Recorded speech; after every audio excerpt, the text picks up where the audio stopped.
Well, before we get into this too deeply, I have a confession, which I feel like that I need to make at the very beginning. I almost did not produce this video, even after telling everybody that I would. And the reason why is all of the stuff that's gone on in the last week at the national Capitol, all the stuff that's gone on over the weekend with social media, things like that.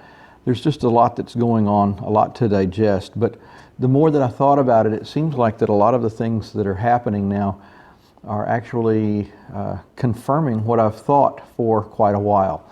I deliberately waited until after the election to produce this video, even though this is a few months' work. I realized a lot of the stuff that was happening in the latter part of 2020, and I thought about producing it then, but I decided that I wanted to wait until after the election so that no one was saying that I was trying to influence any votes or anything like that. So here we are. I want to talk just for a moment. I don't know if there is an actual term for this, so I'm making up my own stuff. By the way, nothing that you hear today should be construed as advice of any kind. It's not financial advice, it's not social advice, not psychological advice, not spiritual advice. In fact, you could probably just take everything that you hear today and put it in the category of mad, lunatic ranting, and you'd be safe. Or more importantly, I'd be safe. But nothing that you hear is supposed to be taken as any kind of advice. So there's the lawyer's chorus. But I want to talk about something that I see every so often, and the only thing that I know to call it is persona psychology. And the idea is that most people in the public eye, whether on the large stage or the small stage, has a thing called a persona. And a persona can be very different from a person's actual personality, who they are in real life. And so we see this a lot in Hollywood, where a person will have a role that they play and people fall in love with that role, and then they find out later that that's not who the actor actually might be. The thing about the persona is that if you like the persona, you will identify with the person. And once you identify with the person, you are more readily, you will more readily forgive that person their shortcomings or their faults, trouble that they get into. If you identify with the person, you like them, and there's not much that they can do to turn that around. And it's equally true the other direction. If you don't like their persona, there's not much that they can do to make you like them as a person. So the reason why that's important is because we are looking at personas all the time. A good example is when Miley Cyrus decided to shed the Hannah Montana-esque image that she had, and she wanted something a little bit edgier, a little bit grittier. And there were a lot of people who were really mad at her because they wanted Miley Cyrus to be like Hannah Montana. And it just didn't work. We saw this with Lindsay Lohan. And for those of you in the older part of the audience, we saw this with Mel Gibson. You watch Mel Gibson in any role that he plays and you just instantly like him. But as a person, he just doesn't seem to be likable. Robert Downey Jr. was another one. Anyway, I could go on and on and on. The thing is, it doesn't have to follow logic. In fact, there's very little logic. It's like how we choose our football teams that we like without ever attending the university or living in the city where the pro team is. And some people will choose a team that they like the colors, or maybe they like the way that the coach looks or sounds, or the quarterback looks or sounds. But most people don't pick a team based on going in and doing the math. And then it's my team, live or die.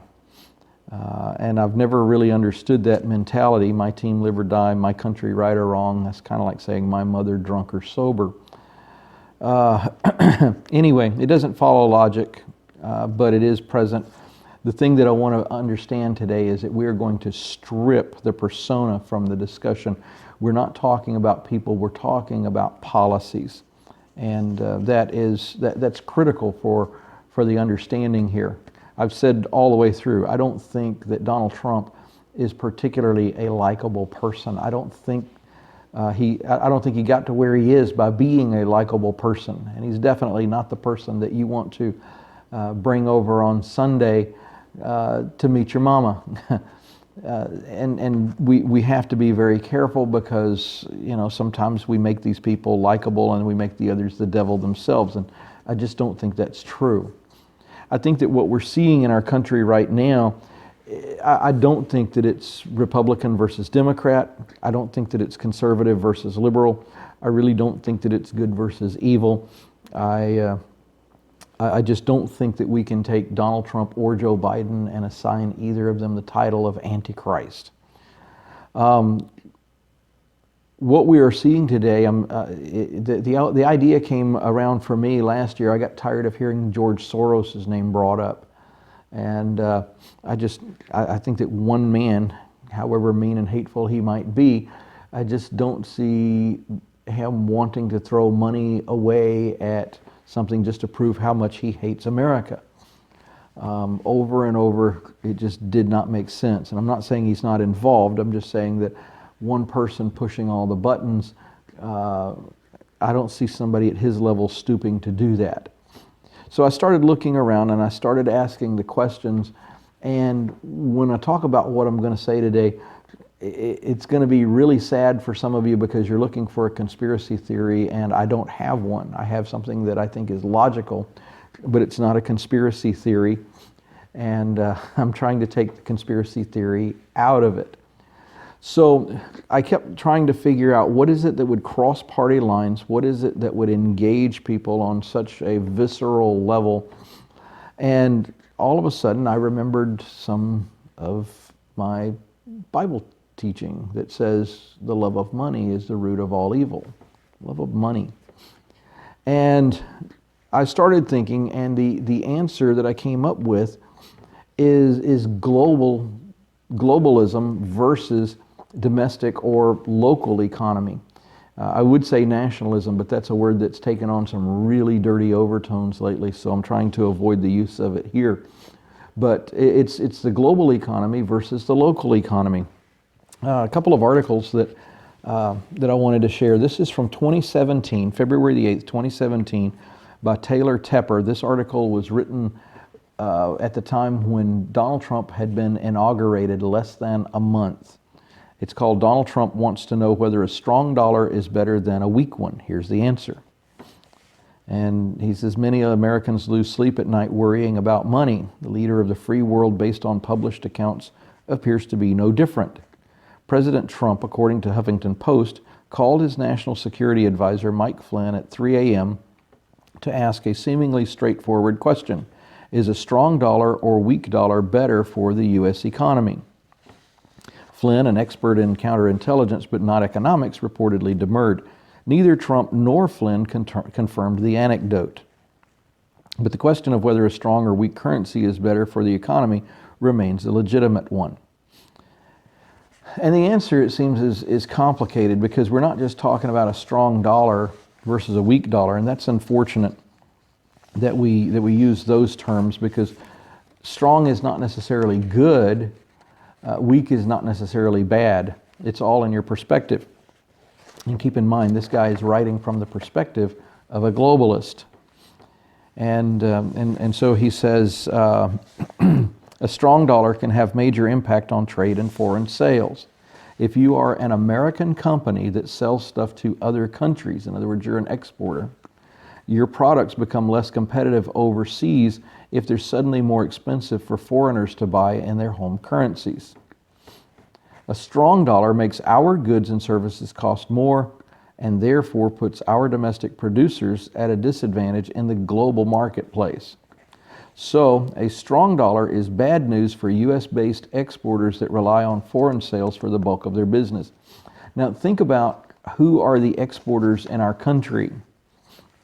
Companies that generate the greatest portion of their sales abroad are found in the, big surprise, technology sector.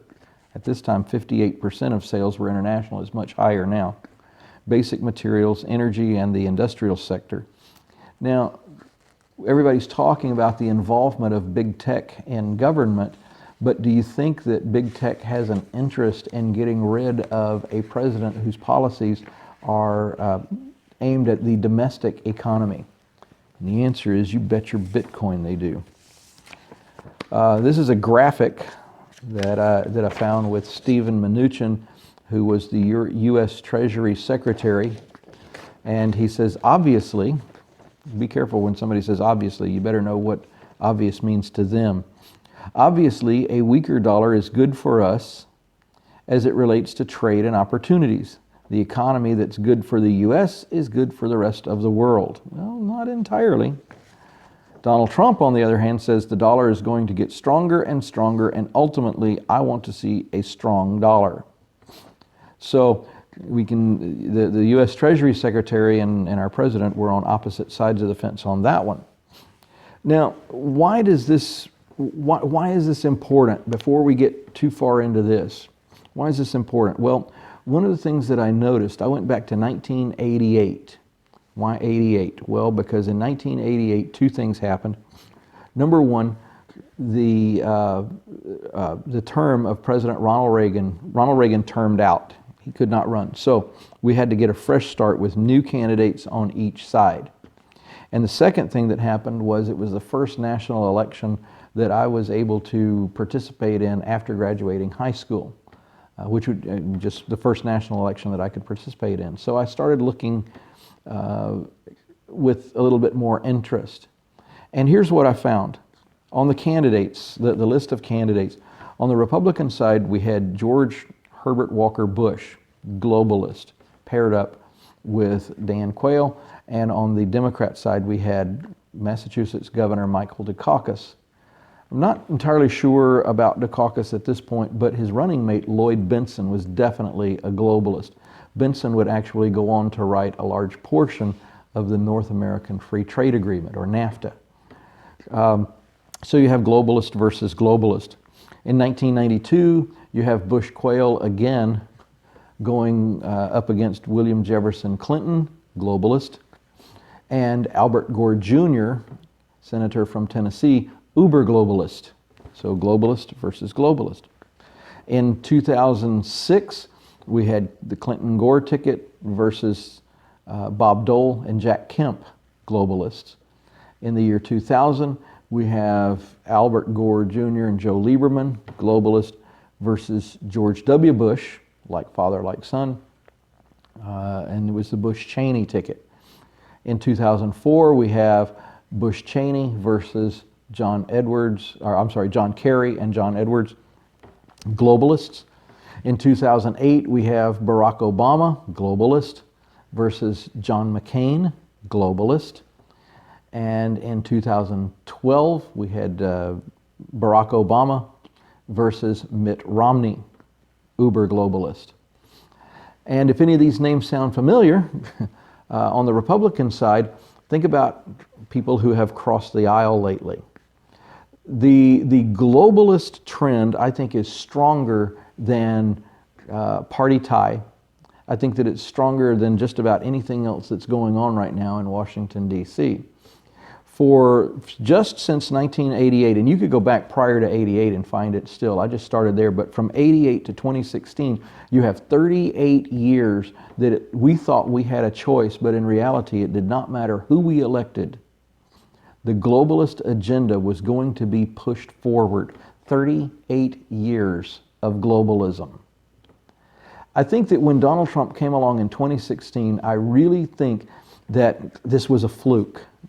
I don't think that anybody, first of all, thought that he would win, and secondly, I definitely know that the Republican Party did not want him as a candidate, and they definitely did not want him to win. I remember commenting to my wife when I saw that Jeb Bush was the projected front runner. I thought, if that's the best that the Republican Party has to offer, we may as well concede the election now. And it was a huge surprise when When Donald Trump started gaining momentum and then ultimately went on to win the party's endorsement as the candidate for the Republican ticket. The Republican Party did not want him, and they definitely did not want him to win. Donald Trump is not a globalist. Donald Trump has made his money in real estate, right here in the good old United States of America. And when he talks about make America great again, we need to stop and we need to listen closely, because he's told us everything that we need to know about his policies. He's told us everything that we need to know about where he's going and what he holds dear. His goal, when he said he was going to Washington, D.C. to drain the swamp, his goal was to go to Washington, D.C. and begin to overturn globalist policies, to bring back a strong domestic economy and build a strong domestic dollar, both of which he has done over 4 years. The problem is that when he started doing that from day one, the globalists started hemorrhaging. A weaker dollar is good for U.S. as it relates to trade and opportunities. Economy that's good for the U.S. is good for the rest of the world. The globalists started hemorrhaging losses from day one. And you need to ask yourself a question. If you had, well, first of all, two questions. What would you do, and I don't want any testimonies here, but what would you do for $1 million? What would you do for $1 billion? And a billion is more than just a million times 1,000. A billion carries large, long-term implications with it. It is a powerful, powerful number. And I can't even digest what a trillion is, so I'm not even on that. What would you do for $1 million or $1 billion? And the second question, which is really more important, what would you do to keep it? Those are the questions that you need to ask yourself going forward, because the globalists in Washington, D.C. and worldwide have already figured out what they would do to keep it. And the answer is doggone near anything. They started hemorrhaging 4 years ago, and there's absolutely no way that they are going to allow another 4 years to go by. 8 years hemorrhaging money at the rate that they've been losing it is disastrous for a lot of them.